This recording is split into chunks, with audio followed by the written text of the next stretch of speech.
আজকের ভিডিও জামাত ইসলামীর বন্ধুদের হয়তো ভালো লাগবে না, কিন্তু এটা হইতেছে কুইনাইনের মতো, বুঝিছাও? ডাক্তার মানুষ তো, তাই তিতা ওষুধ দিতে হয় মাঝে মাঝে। এই নির্বাচনের পরে অনেকের মনে একটা হতাশা, জামাত কি আদৌ ক্ষমতায় আসতে পারবে? আসলে কিভাবে পারবে? অনেকে কইতেছে ক্ষমতায় আসলে জামাত কি করবে সেটা বলে, কিন্তু ক্ষমতায় যাইতে হইলে যা যা করা দরকার তা করে না। কথাটা খুবই মূল্যবান। এটা যারা বলতেছে তারা জামাতের শত্রু না, বরং তারা জামাতের বন্ধু। জামাত এনসিপি জোটের মধ্যে বড় ভাই যেহেতু জামাত, তাই তাদেরকেই বলি এটা, এনসিপি নিজেদেরকেও শিখতে হবে, তরুণদের দল আস্তে আস্তে শিখবে, কিন্তু মূল দায়িত্বটা জামাতের। যদি এই জোট টিকে থাকে এবং এই জোট নিয়ে যদি তারা অগ্রসর হয়, তাহলে মূল দায়িত্বটা পালন করতে হবে জামাতকেই। সেই জন্যই এই এপিসোডটা মূলত জামাতকে নিয়েই বলা। এই কারণেই এই জোটের মধ্যে মূল শক্তি এবং প্রধান শক্তি জামাতের জন্য এই জানাটা, এই পর্যালোচনাটা জরুরি। জামাত যদি আওয়ামী লীগ বিএনপির মতো দল হইতো তাহলে এত কিছু দরকার ছিল না। জামাত একটা পরিবর্তন চায় জন্যে, এবং জামাতে ইসলামী একটা ইসলামী দল জন্যে তার ক্ষমতায় যাওয়ার পথটা কুসুমাস্তীর্ণ না। আমি একটা ভিডিও করছিলাম ভোটের আগে, জামাতের কাফের সাগর আমির বলতেছি এই শিরোনামে, যে আমি কেন জামাত এনসিপি জোটকে সাপোর্ট করতেছি। আজ আপনাকে বলি, ধরেন আপনি নিজের বিবেক দিয়া বলেন তো, বাংলাদেশের সবচেয়ে বড় সমস্যা তো দুর্নীতি, লুটপাট, তাই না? কারা এটা থামাইতে সবচেয়ে বেশি কমিটেড?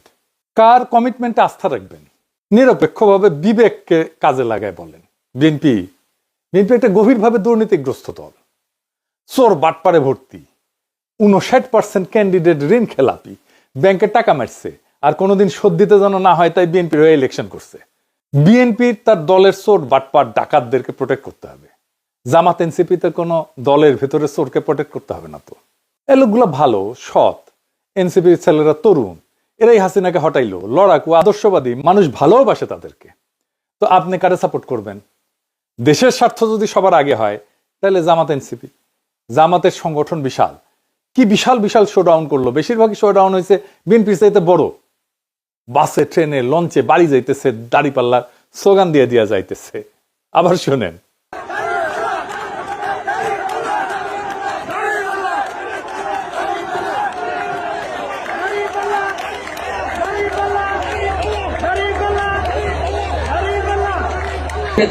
অবশ্যই দাঁড়িপাল্লা। ইয়েস, কসবা। হ্যাঁ, এবারে পরিবেশ কেমন মনে হয়? নির্বাচনের পরিবেশ অনেক ভালো।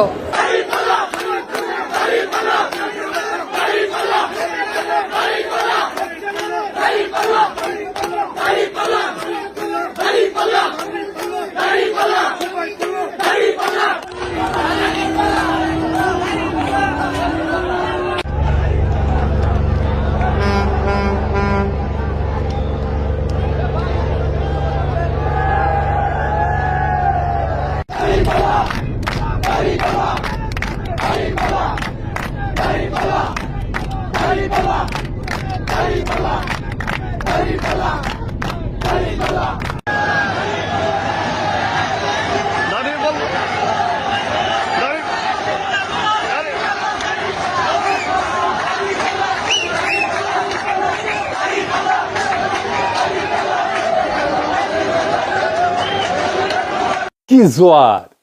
কিন্তু ইলেকশনে জিতলো বিএনপি, ক্ষমতায় বিএনপি। কেন কেন জামাত ক্ষমতায় যেতে পারলো না? এটা বোঝার জন্য আমরা একজন ফরাসি পলিটিক্যাল সায়েন্টিস্ট, যিনি মধ্য এশিয়া, আফগানিস্তান এবং জিহাদি আন্দোলন নিয়ে বিশেষজ্ঞ, অলিভিয়ে রয়, এর সাহায্য নেব। উনি দীর্ঘদিন অধ্যাপনা করছেন। আমি কলে একটা ক্লাস নিয়েছি সায়েন্স পথে, মাস্টার্সের, ফ্রান্সের টপ ইউনিভার্সিটি। এখন আবার আমার ক্ষুদ্র ভাতার ভগিনীরা কবে, দাদা আপনি আবার ক্লাসও নেন? নেই তো, আমার ইউনিভার্সিটিতেই ক্লাস নেই, এমবিএ, যেটি আমি পিএইচডি করেছি। এখন অবশ্য নেওয়া লাগে না, দেশে গেলে তো মাস্টারি করে খাইতে হবে। হ্যাঁ, আমার ক্লাস করলে খারাপ লাগবে না করলে, আমি দেশে থাকতে গেলে এআইইউবিতে পড়াইতাম। যাই হোক, আবার আলোচনায় ফিরে আসি। তো অলিভিয়ার রয়ের সাথে দেখা করতে চাইছিলাম, যেহেতু ফ্রান্সে থাকে। খোঁজ নিয়ে জানলাম উনি এখনো বেঁচে আছেন, কিন্তু ফ্রান্সে থাকেন না, থাকেন ইতালির ফ্লোরেন্সে। পণ্ডিত ব্যক্তি। ওনার 3টা বইয়ের নাম বলি। দ্য ফেইলিয়ার অফ পলিটিক্যাল ইসলাম, আজকের আলাপ মূলত এই বইয়ের থিওরির উপরে। এইটার সাথে জামাতে ইসলামীর আন্দোলনকে কিভাবে ব্যাখ্যা করা যায়, আজকের আলাপ সেটা নিয়ে। ওনার একটা বই আছে, গ্লোবালাইজ ইসলাম। এখানে উনি বলতেছেন যে গ্লোবালাইজেশন ইসলামকে এক ধরনের শক্তি দিচ্ছে, একটা গ্লোবালাইজ ইসলামিক আইডেন্টিটি দাঁড়াইতেছে, কিন্তু আরেক দিক থেকে তার নিজস্ব ভূখণ্ডের ঐতিহ্যের সাথে তার সম্পর্ককে ছিন্ন করে দিতেছে, দুর্বল করতেছে। তাকে সংস্কৃতি থেকে আলাদা করে একটা বিমূর্ত গ্লোবাল আইডেন্টিটিতে পরিণত করছে। সেই কারণে রাষ্ট্র ক্ষমতা সেই বিমূর্ত গ্লোবাল আইডেন্টিটি প্রজেক্টকে পুরোপুরি ধারণ করতে পারতেছে না রাষ্ট্রটা। আর একটু বুঝাই বলি, সব ধর্মে স্থানীয় ধর্মচর্চার একটা তরিকা থাকে, যেটা তার সংস্কৃতির খুব গভীরে প্রথিত থাকে। সেই চর্চাটা আবার অন্য দেশে চলে না।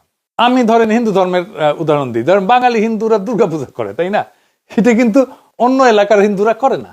এইটা তার এই মাটির কালচারের মধ্যে আছে। এরকম ইসলামে এমন কিছু চর্চা আছে বাংলাদেশে যেটা গ্লোবালি অন্য দেশে হয় না, অন্য দেশে মুসলমানরা করে না। আবার অন্য দেশের মুসলমানরা এমন কিছু চর্চার মধ্যে আছে যেটা আবার বাংলাদেশের মুসলমানরা করে না। তো এখন গ্লোবাল আইডেন্টিটি দাঁড়াইতেছে, কিন্তু স্থানীয় যে লোকজ স্থানীয় চর্চা, এইটা আন্তর্জাতিক যে ইসলামী পরিচয়, এটার মধ্যে আর থাকতেছে না, থাকা সম্ভব না। তারা জানেও না যে এরকম একটা চর্চা আছে। আর ওনারা একটা বই আছে, জিহাদ অ্যান্ড ডেথ।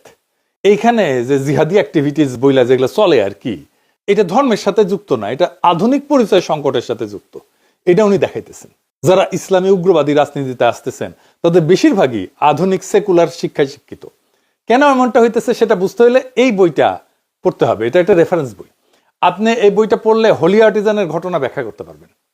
অলিভার রায় তার ফেলিওর অফ পলিটিক্যাল ইসলামে এবং গ্লোবালাইজ ইসলামে যা যা বলছেন তা দিয়ে জামাতের বাংলাদেশে ইসলামী আন্দোলনের সমস্যাগুলোকে এবং আগামী পথ চলার রাস্তাগুলোকে কিভাবে ব্যাখ্যা করা যায় সেটা আজকে দেখব। রয়ের মূল কথা ছিল ইসলামপন্থী আন্দোলন রাজনীতিকে দেখতেছে একটা নৈতিক মিশন হিসেবে, একটা মরাল মিশন হিসেবে। কিন্তু আধুনিক রাষ্ট্র চলে ক্ষমতার হিসাব দিয়া। ইসলামী আন্দোলন দেখে নৈতিক মিশন হিসেবে, কিন্তু আধুনিক রাষ্ট্র চলে ক্ষমতার হিসাব দিয়ে।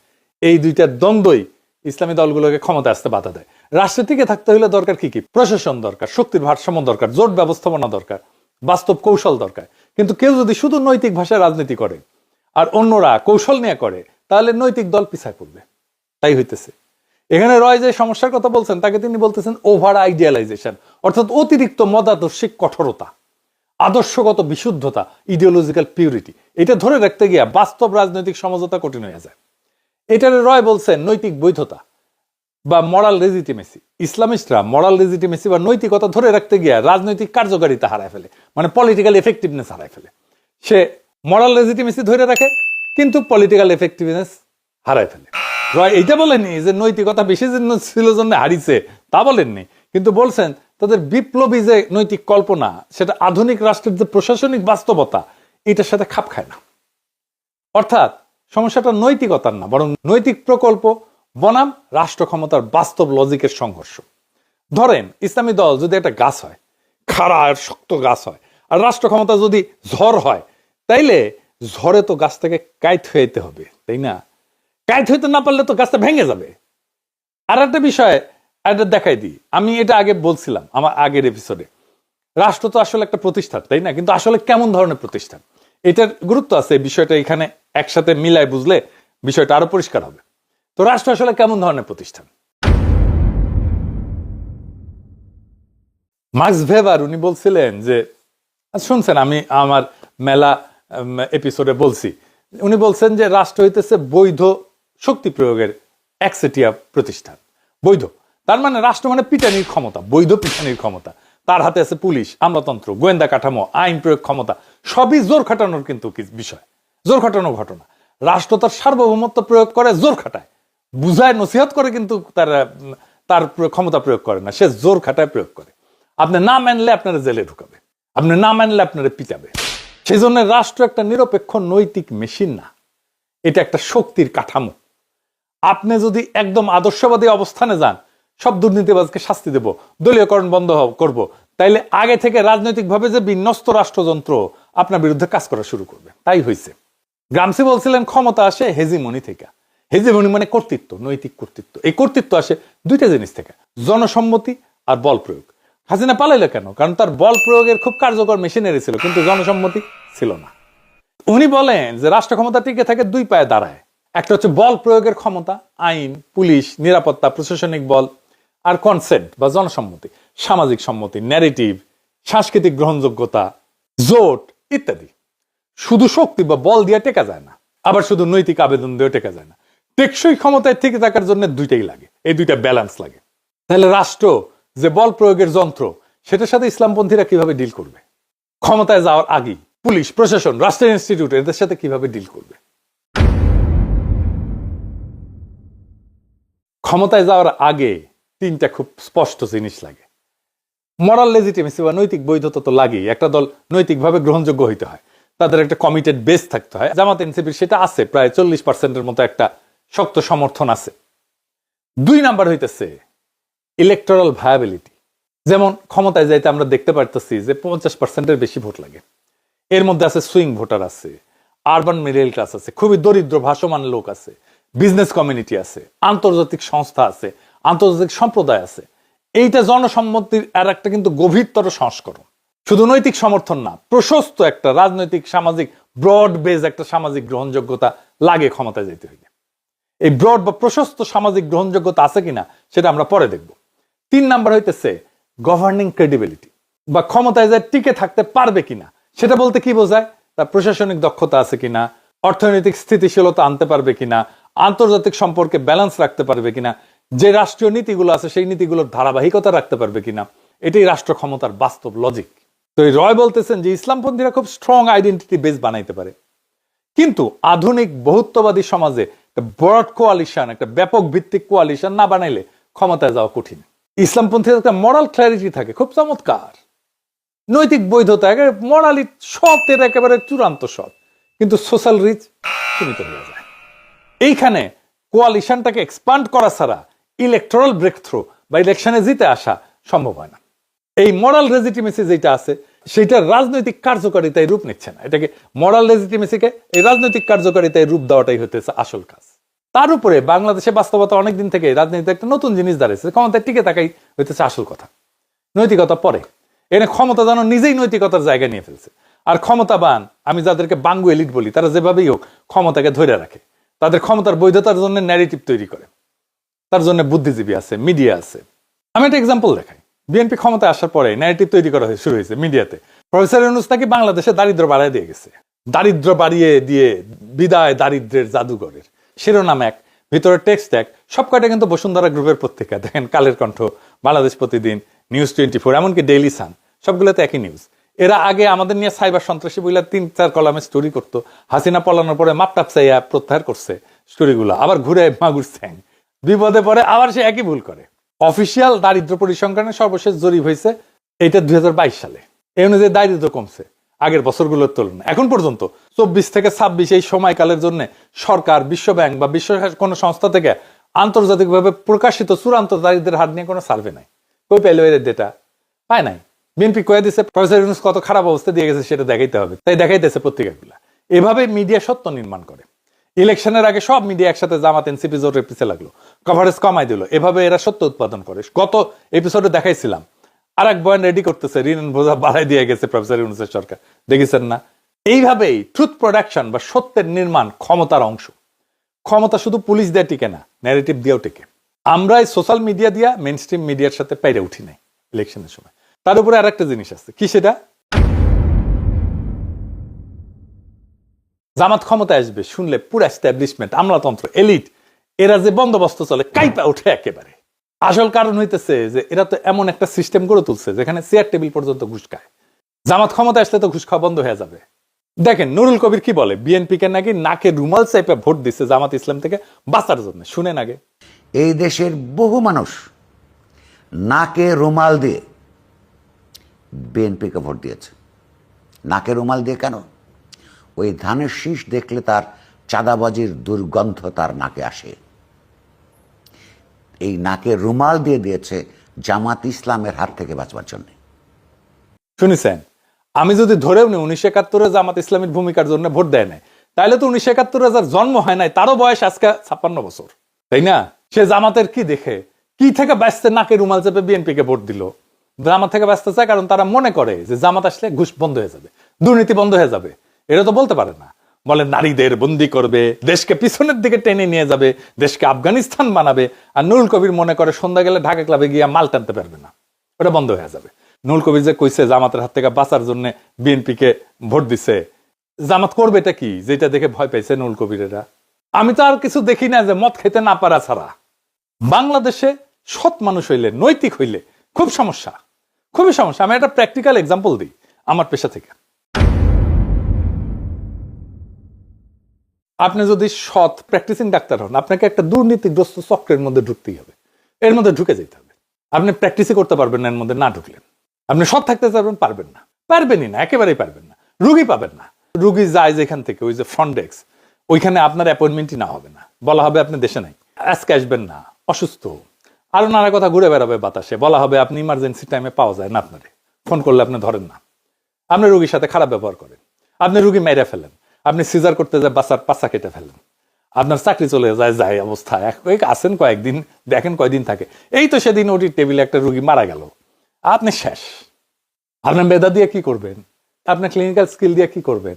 আপনি তো ফেই ওই গেটকিপারের কাছে। এটা হইল শাখের কড়া, যাইতেও কাটবে, আসতেও কাটবে, এর নৈতিকতা। নৈতিক থাকলে টিকবেন না, করাপ্ট হলে টিকবেন, কিন্তু নৈতিক থাকতে পারলেন না। তো মরালের লেজিটিমেসি বা নৈতিক বৈধতা ধরে রাখতে গিয়া রাজনৈতিক কার্যকারিতা যে হারায় ফেলতেছে, এইটার সমাধানটা কি? আবার কারাপশনকে গ্রহণ করলে তো মরাল লেজিটিমেসি, নৈতিক বৈধতা হারায় চলে যায়। এই দ্বন্দ্বটাই হইতেছে একটা স্ট্রাকচারাল কনফ্লিক্ট। সমস্যাটা শুধু ইসলামপন্থীদের না, কারণ আমার মতো টাইপের বামেরা আসলেও একই সমস্যা পড়বে। সমস্যা হলো বাংলাদেশের রাষ্ট্র ব্যবস্থা এমন ভাবে গড়ে উঠছে, সেখানে ক্ষমতা টিকায় রাখা সবচেয়ে বড় লজিক। এই পরিবেশে যে দলই আসুক, শুধু নৈতিক হইলে টিকবে না, শুধু ক্ষমতা খেলা নামলে নৈতিকতা হারায় ফেলবে। অর্থাৎ নৈতিক রাজনীতি এবং রাষ্ট্র ক্ষমতার বাস্তব লজিকের মধ্যে একটা সংঘাত হবে। তো ক্ষমতার বাস্তব লজিক বলতে কি বোঝায় আসলে, আরেকটু বুঝে দেখি। মানে রাষ্ট্র যেভাবে বাস্তবে কাজ করে, ক্ষমতা যেভাবে টিকে থাকে এবং শাসন যেভাবে পরিচালিত হয়, সেই কাঠামোগত নিয়মগুলো একটা নৈতিকতা বা আদর্শের বাইরে যায় কাজ করে। এটার সাথে নৈতিকতার কোনো সম্পর্ক নাই। এটা ব্যক্তিগত নৈতিকতার প্রশ্ন না, এটা সিস্টেমের লজিক। তাত্ত্বিকভাবে রাষ্ট্রের কাজ হইতেছে ন্যায় বিচার, জনকল্যাণ, নাগরিকের অধিকার রক্ষা করা, কিন্তু বাস্তবে অনেক রাষ্ট্র সবচেয়ে বড় লক্ষ্য হয়ে যায় ক্ষমতা ধরে রাখা। এর মানে বিরোধীকে দুর্বল করা, প্রশাসনের নিয়ন্ত্রণ রাখা, আইনকে রাজনৈতিকভাবে ব্যবহার করা, নিরাপত্তা কাঠামো নিজের অনুগত রাখা, এটাই ক্ষমতা টিকায় রাখার লজিক। আপনি যদি পুরাপুরি নৈতিক অবস্থানে থেকে বলেন সব দুর্নীতিকে আমি শূন্য করে দেব, সব দুর্নীতিবাজকে শাস্তি দেব, দলীয়করণ বন্ধ করব, রাষ্ট্রযন্ত্র নিরপেক্ষ করব, তাহলে কি সমস্যা হয়? কারণ সমস্যা যেটা হয় তা হইতেছে রাষ্ট্রযন্ত্র আগে থেকে রাজনৈতিকভাবে বিন্যস্ত থাকে। কিন্তু আমাদের মতো অনুন্নত দেশে যেখানে রাষ্ট্রীয় প্রতিষ্ঠান দাঁড়ায় নাই, তারা একটা সিস্টেম করে নেয় ক্ষমতা চালানোর জন্য, যেটারে বলে বন্দোবস্ত। ওই বন্দোবস্তের সাথে আপনি কিভাবে ডিল করবেন, আপনি কতটুকু ভাঙবেন, ভাঙলেই বন্দোবস্তের বেনিফিশিয়ারিরা কি ছিটকে পড়বে? যারা ছিটকে পড়বে তাদের কি হবে? আপনি কি দুর্নীতি একদম শূন্য করে ফেলবেন, সরকারি কর্মচারীদের সংসার চলবে? তাহলে এটা তো ভয় পেয়ে যাবে, ভয় পায় উল্টাপাল্টা বকা শুরু করবে, নারীদের বন্দি করবে, আফগানিস্তান বানায় ফেলবে, আমেরিকা স্যাংশন দেবে। হালা কয় না যে আমার তো ঘুষ খাওয়া বন্ধ হয়ে যাবে। তো তাই আপনি একদম যদি আদর্শবাদী হন, রাষ্ট্রযন্ত্র আপনার বিরুদ্ধে কাজ করা শুরু করবে। তাই করে। এইটাই সায়েন্স, এটাই কনফ্লিক্ট, এটাই সংঘাত, এইটারে আপনাকে ডিল করতে হবে। তাহলে এটা ভাঙতে হলে কি করা দরকার? এটাকে ভাঙতে হলে নৈতিকতা এবং দক্ষতার সম্পর্ক নতুন ভাবে নির্মাণ করতে হবে। এক নাম্বার, আপনার মরাল ইন্টেন্ট বা মরাল লক্ষ্য, মরাল ইচ্ছা, নৈতিক ইচ্ছাটা ইনস্টিটিউশনাল কমিটমেন্ট দেখাইতে হবে। আমরা ভালো, এটা কাজ করবে না, বরং বলতে হবে আমরা সংবিধান মানবো, আমরা নির্বাচনী প্রক্রিয়া বদলাইতে চাইলে আইনি পথে বাধা দেব, আমরা ক্ষমতায় গেলে কোনো প্রতিষ্ঠান স্পর্শ করব না, এইটা আমরা লিখিতভাবে বলতেছি। অর্থাৎ ইচ্ছা না, কাঠামোগত প্রতিশ্রুতি দিতে হবে। আমরা মরাল পুলিশিং করব না, আমরা জাতির সমৃদ্ধি বাড়াবো এমনভাবে যেন কাউকে হারাম উপার্জনের খাবার সন্তানের মুখে তুলে দিতে না হয়। আমরা ক্ষমতায় এসে কারো পেটে লাথি মারবো না, নিজের সম্পদের জন্য যেন নিজের গ্লানি সইতে না হয়, এই ব্যবস্থা আমরা করব।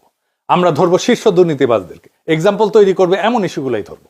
আমরা এস আলমরে ধরবো, আমরা আদানিরে ধরবো, আমরা সালমান এফ রহমানরে ধরবো। 2 নাম্বার, আমার কর্মসূচি এটা কোনো গোপন বিষয় না, এটা প্রেডিক্টেবল হবে, মানুষ আগে থেকে জানবে সরকার কি করতে যাচ্ছে। লিখিত নীতিপত্র থাকতে হবে, প্রকাশ্য অর্থনৈতিক পরিকল্পনা থাকতে হবে, সংখ্যালঘু নারীর অধিকার বিষয়ে স্পষ্ট চার্টার করে, অবস্থান চার্টার করে। আমি বলছিলাম নারী চার্টার লিখতে, সংখ্যালঘু চার্টার লিখতে। জামাত বলে আমরা তো সংখ্যালঘু বলি না। তো যাই বলেন, তাহলে তো একটা বলতে হবে যে হিন্দু সম্প্রদায়ের সাথে আপনি কিভাবে ডিল করবেন, পার্বত্য চট্টগ্রামের লোকদের সাথে আপনি কিভাবে ডিল করবেন। কওমি ঘটনার একটা বড় অংশের মধ্যে একটা সন্দেহ আছে জামাতকে নিয়ে। হেফাজতের আমির তো জামাতকে ভোট দিতেই না করছেন, এটা তো জামাতকে ডিল করতে হবে, আশ্বস্ত করতে হবে কওমি ঘটনাকে তাদের কওমি পলিসি নিয়ে। ক্ষমতায় গেলে প্রথম 100 দিন কি করবেন, 200 দিন কি করবেন, 300 দিন কি করবেন, এটা রূপরেখা দেওয়া গেলে অস্পষ্টতা থাকে না, অস্পষ্টতা থেকে সন্দেহ আসে। যদি প্রেডিক্টেবল হন, স্পষ্ট হয় আপনার, তাহলে আস্থা আসে। এরপরের বিষয় যেটা হইতেছে সেটা ভিকটিম ন্যারেটিভ থেকে বের হইতে হবে। সবসময় যদি আপনি বলেন আমাদের মারছে, আমরা মারা খাইতেছি, এটা সত্য হইলেও রাজনৈতিকভাবে দুর্বলতার বার্তা দেয়। মানুষ এমন কাউকে নেতা মানে না যারা নিজেদেরকে রক্ষা করতে পারে না, মানুষ হ্যাডোমালা লোকদেরকে নেতা মানে। আপনি সমবেদনা পাবেন, আহা উহু করবে, মেলা কিছু বলবে, কিন্তু ছাপ্পা মারবে যে ধানের শীষে, বলে আরে দূর, ওদেরকে তো ভোট দিলে ওরা রাখতেই পারে না, ওদেরকে তো মাইরা ছাপা করে দেয়। এর বদলে নিজেদেরকে বিকল্প শাসক হিসেবে, শক্তিশালী শাসক হিসেবে উপস্থাপন করেন, রাজপথে নিজের শক্তির জানান দেন। রাজনৈতিক কর্মসূচি থামাইবেন না, রমজানও আপনি থামাবেন না, রমজানও আপনার কর্মসূচি চালাইতে পারেন। এই কাজটা এনসিপি জামাত উভয় করতে পারে। ইফতার পার্টি করবেন, ডাক দিবেন সবাইকে, সবাই ইফতারি নিয়ে আসবে আপনার এলাকায়। আপনি অ্যারেঞ্জমেন্ট করবেন খাওয়ার জায়গার, নামাজের জায়গার, পানির আর জিলাপির, সবাই ইফতারি নিয়ে আসবে, আপনার ওখানে বসবে, আপনি জিলাপি দেবেন, পানি দেবেন, খাওয়ার জায়গা দেবেন আর নামাজের জায়গা দেবেন। বাকি খাবার সবাই সাথে নিয়ে আসবে, একসাথে ইফতার করবেন এলাকায় এলাকায় যাইয়া। ব্যাপক এবং বিপুল জনসংযোগের কাজ হবে। আপনারা 5 স্টার হোটেলে ডাইকে না ইফতার খাওয়ানোর কালচার থেকে বাইরে আসতে হবে।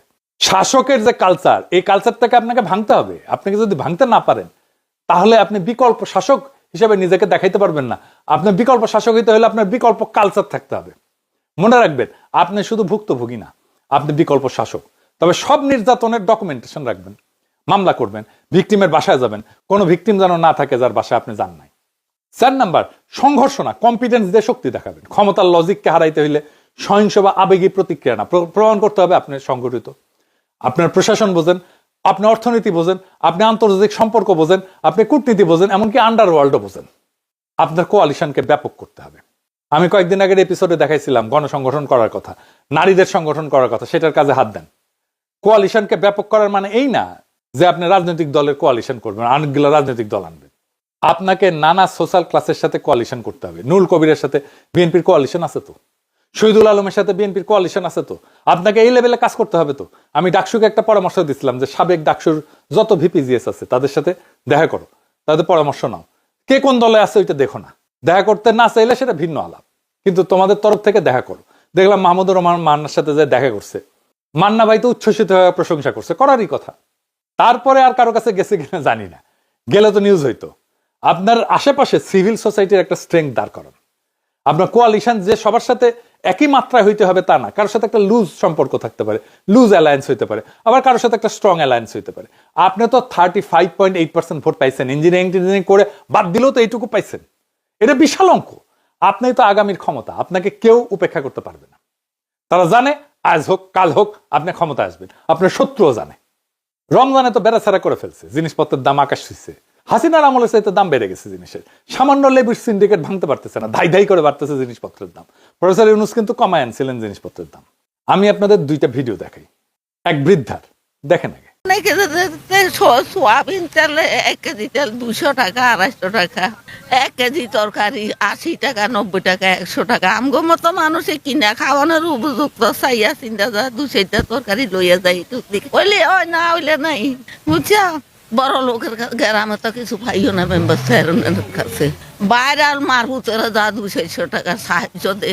আলহামদুলিল্লাহ, আল্লাহ বাবার করে দোয়া করি, আল্লাহ হুতের করে দানগত ভালো রাখুক, আল্লাহ সুস্থ সবল রাখুক। দেখেছেন? এইবার একজন শিশুর একটা ভিডিও দেখেন। এই সব তেল কেউ খায়? আপনারা গরিব হইলে আপনারাও কাজে নেই।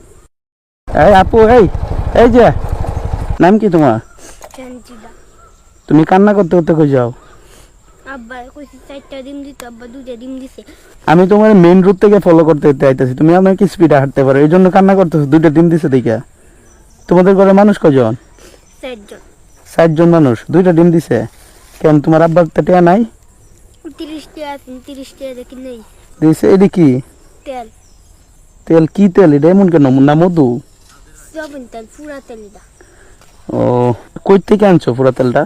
আমার আব্বা যে কামড়ে ফুটাইলে হ্যাঁ হ্যাঁ। মাসে শুক্রবারে একদিন দিয়ে তেল এটা। ও মানে তোমার আব্বা হোটেলে কাম করে, প্রতি শুক্রবারে পুরা তেল আর কি দিয়া দেয়। আজকে তোমার 2টা ডিম দিয়ে দিছে। 2টা ডিম দিছে। এই জন্য তোমার কান্না করতে হইব। বুকা মেয়ে, কান্না করলে কি হইব? কান্না করলে কি তোমার আম্মা মারবো যে লাগে। তোমার আম্মা মারবো? আচ্ছা, এই তেলটা কি খাওয়া যায়? আম্মা সানুন না দেই তেল দে। মানে তরকারি রান্ধো, খাওয়া যায় এমনিতে? হ্যাঁ। তো এইসব তেল কেউ খায়? আপনারা গরিব হইলে আপনারাও কাজে নেই। দেখছেন, বাবা হোটেলে কাজ করে, সেখান থেকে পোড়া তেল যেটা আসলে ফেলে দেওয়ার জন্য, সেইটা এই বাচ্চাটা নিয়ে আসে বাসায়, তরকারি রান্না করা হবে। এই রাষ্ট্র কখনো দরিদ্রদের সহায় হয় নাই, কখনো এদের কথা ভাবে নাই। ভাবলে এতদিন পরে এই নিদারুণ দারিদ্র থাকার কথা না। মানে রাষ্ট্র যদি দুর্বল আর দুস্থদের পাশে দাঁড়াইতেই না পারে, তাহলে ওই রাষ্ট্র থেকে লাভটা কি বলেন? এই বৃদ্ধার এই বাচ্চাটার জন্য আমাদের লড়াই জারি রাখতে হবে, কারণ এই মানুষগুলোর জীবনের সংকট বিএনপি সরকার দূর করতে পারবেই না, বাড়াইবে আর বহু গুণে বাড়াবে। আজ প্রশ্ন একটাই, এই রাষ্ট্র কার জন্য?